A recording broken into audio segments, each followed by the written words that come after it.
Hello guys, welcome back to another video. Today we're actually going to be looking at ASICs on the Kaspa network.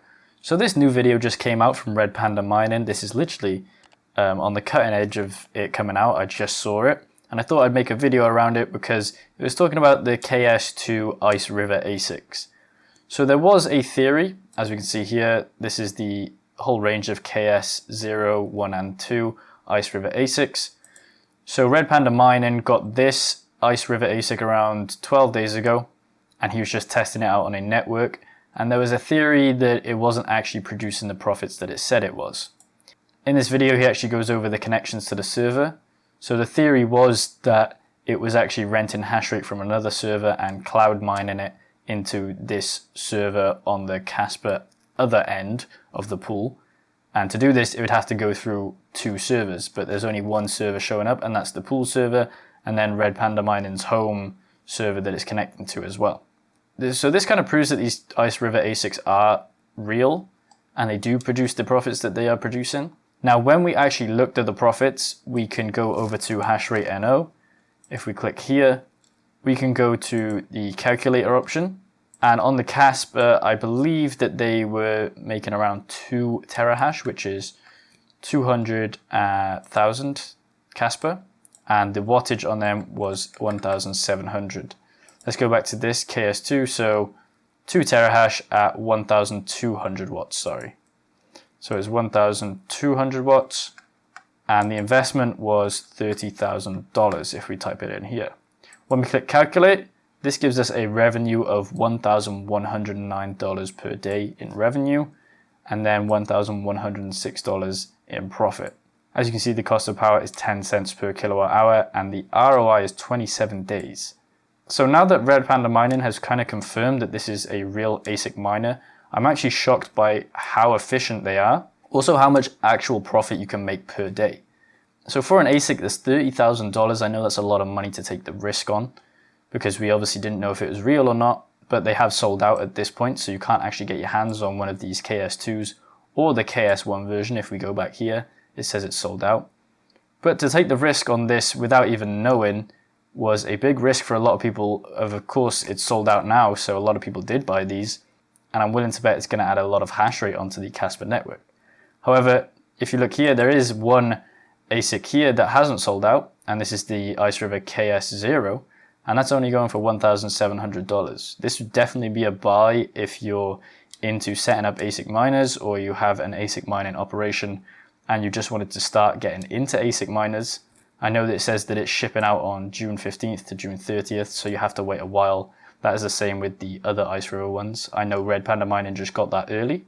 And the specifications are 100 gigahash and then 100 watts, which looks around, if we go back to the calculator and we type in 100 gigahash, it's going to be that much megahash, I believe, at 100 watts. Investment would be 1,700. Sorry, that wouldn't be the gigahash, it'd be one more zero. Calculate, and then we have a revenue per day of $55 and a profit of $55.21. The ROI on that KS0 is 31 days. So this would actually be a really good buy for any of you miners out there that have low power costs.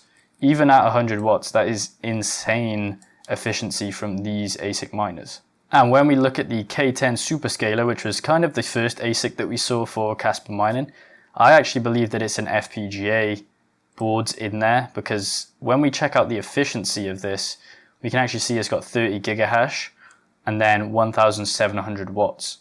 And this one has 100 gigahash and only 100 watts. So this leads me to believe that this K10 is just FPGA boards in there, and leads me to believe that the IceRivers are actual ASICs. And for those that actually want more information into how this is proven, I know it's not 100% proven. They could have done something on the back end that would allow it to connect to the pool and then they mine through into the pool. But it's given us, I'd say, around 95% or 95% accuracy that this is legit ASIC miners. They could have also tampered with redpandamining's ASIC, and they could be shipping out different ones to other people. That's why I'm saying only 95% certain. So we can kind of say with a good level of certainty that this is real and these ASICs are that efficient. It just depends on if you guys can get your hands on one right now. These are in stock, but the KS2 and the KS1 are not in stock. Now this also brings us over to what Kaspa ASICs are going to do on the network. When looking at the network hash rate here, we're actually just coming off an all-time high of 1.1 petahash. So before that, we were at around 800 terahash. Now, I don't know how many of these that they're selling. I know they sold out. Let's just say in theory, they are selling, I don't know, 100 units of each one. That would be 200 terahash on this side and an extra 100 terahash for this side for the KS1, because this one's 2 terahash and this one's 1 terahash. This would look like an extra, 1.3 terahash on the whole network overall. So this is going to actually up the difficulty a lot when these do come onto the network. And we're definitely going to see a spike in hash rate on the network if these come out and they produce the same results that redpandamining had. I know right now redpandamining is basically bringing in a ton of profits just because he got it early, and that means that the network difficulty is not the same as it would be with other ASICs on the network. So he's basically ahead of the game in terms of mining, and in theory owns a 0.1% of the hash rate of the whole network right now. So that's all well and good if these are real and they do join the network. We're definitely going to see a spike in difficulty and a spike in unprofitability for GPU miners. So it's not going to be as profitable to mine with a GPU. Now, a lot of people were actually kind of annoyed about this. And here we have a post on the Kaspa coin subreddit where ASICs are the death of decentralization, and this video thoroughly explains why. If you guys want to check out this post, I'll leave it linked in the description. It just links to a unlisted video, why ASICs are the death of decentralization. And they just touch upon why ASICs tend to make a network more centralized.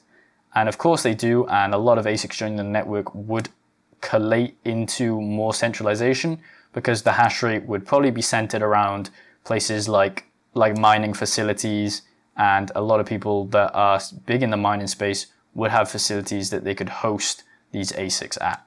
So it could lead to centralization down the line, but this is only talking about centralization and decentralization. It's not talking about what this will actually be for the network. Now, in terms of GPU mining, it obviously is more decentralized because GPU miners make up a large amount of hash rate and it's spread across a load of machines. But these machines, when it goes over to ASICs, tend to get collated into mining farms. Now, I'm not going to go through the whole video. If you guys want to check it out, as I said, I'll leave the Reddit post in the description below so you guys can actually go and watch the whole video. But I also want to talk about why ASICs are part of the plan for Kaspa coin. So firstly, to get an idea of what I'm talking about, let's just look at the circulating supply. It's going to add up in a little minute, but we have a circulating supply of 18 billion coins, and that's 63% of the coins mined already. So this has been primarily mined by GPU miners. Now, there are some FPGAs on the network, and they're reaping the benefits for, being more efficient for about 4 or 5 months. Now, it says here, Kaspa mining is based on K-heavy hash, a modified version of the optical miner ready for heavy hash algorithm. K-heavy hash utilizes matrix manipulation that is framed into 2 kickass. K-heavy hash is energy efficient, core dominant, and can be successfully mined by GPUs, FPGAs, and future specialized mining equipment. This future specialized mining equipment is obviously talking about ASIC miners, and this is what leads me to believe that Kaspa had already planned out to have ASICs on the network, and their whole timeline schedule was that we're going to let GPU miners mine on the network for a majority of the coins, which we've seen 63% is a lot of the coins when we go back on coin market cap. We've got up until 28 billion to actually make up the full supply. So we're around here on the curve, as we can see on this emission schedule. And this is when ASICs are going to be starting to join the network. ASICs and FPGAs are going to take over probably for Kaspa coin as soon as they start coming out. They could come out from big suppliers as well, like Bitmain or Goldshell, if they see profitability in making them. But right now we're around here, and that's a lot of the supply that's been mined by GPU miners already. So in theory, what they're saying is GPU miners have had their chance to build and stack coins. Now it's going to turn over to FPGAs and ASIC miners, which is good in terms of, securing a network more, because that is a valid point. It does secure a network more. You have more stability in hash rate. You know that there's going to be that hash rate there. It's not going to take dips off. We've seen it with Ethereum and with Bitcoin. Bitcoin just has a steady hash rate going all the way upwards, apart from in some realms of unprofitability. Now all these coins past this curve are just going to be probably mined by ASIC miners and FPGAs in the next coming years. I know there's a time schedule of 36 years, and obviously this schedule is going to be, curved around a little bit more. But for the most part, we're going to mine most of the coins with GPUs, and this is what they really wanted from Kaspa Coin at the start. So although they're talking about the death of decentralization, it is going to become more centralized, but it's also going to make the network more stable. It is going to kick off GPU miners, there's not going to be as much profitability, but that's just how the network was made to grow. It says here on the comment, the only way a coin gets truly decentralized is if people buy it and use it. Miners are not 100% of the decentralization process, and whether we like it or not, most miners are profit hungry, which is obviously true. People are in this for money and it is a business to them. That's completely fine. Yes, it sucks that a few small can soak up the mining market, but is somewhat inevitable that there is a profit motive. The most important thing is that there are long periods of price consolidation which allow for new holders to come in and decentralize the asset. So what this person's talking about is actually decentralization in terms of coin distribution, which is still a form of decentralization. Of course it is. I think this person is, in the video that they've linked, is more talking about decentralization for 51% attacks. And that can possibly happen, and it has happened before. It says, I'm in a bit of a whole new mining game, and I do find it hard to compete with these massive rigs and their ultra efficient mining ability. But what can you do? I still believe in this coin's core technology, and I'm a massive driver of adoption, and hope a bunch of GPU miners hang around long enough to see the asset appreciate in price, even if they're not profitable at today's price. So there is an argument for obviously mining it without being profitable for a while. A lot of people have done that with a load of coins, mining Ethereum when it's not profitable, mining Kaspa, Flux, Ravencoin, just waiting for it to take off. People do that all the time. It's not exactly speculative mining because Kaspa is a solid coin right now. You know that it's going to go up in price. It's just you have to do the calculations. Is it going to pay off electricity wise? Here on the Kaspa mining profits charts, we can see that Kaspa is still profitable on a lot of these cards. I know that these are the new ones, but it's still profitable on the 6000 series, the 30 series from Nvidia, some of the A5000, 4000 series and stuff like that. But for the most part, it's still profitable for a lot of GPUs here. So it's not like we're not seeing any profitability, but we are seeing some break-even profitability. My advice would be just mine it, or if you don't have the means to mine it, just use the money that you would have mined on electricity and just put it into the coin. And therefore you can technically have that same profit price increase and then reap the rewards later down the line. So that's it for the video, guys. Please let me know your thoughts on ASIC mining for the Kaspa Coin network. Much appreciated. I'd like to hear your thoughts about, how it's going to affect it, how you think the network should be, and if you're going to be actually buying an ASIC miner or you're just going to be sticking to GPU mining. And if you guys want to support the channel, I've just started a Patreon. I got a couple of things on there already. I'm talking about mining updates, early video releases as we can see here, and then some buy and sell alerts for different coins. I'll also be doing sell alerts. You can look at my portfolio as we can see here. We have an image of my portfolio. You guys can copy that and I'll run through what kind of moves I'm making. If you guys want to support the channel, head over to the first link in the description and join today to become part of the Patreon. Don't forget to like the video and subscribe for more content like this.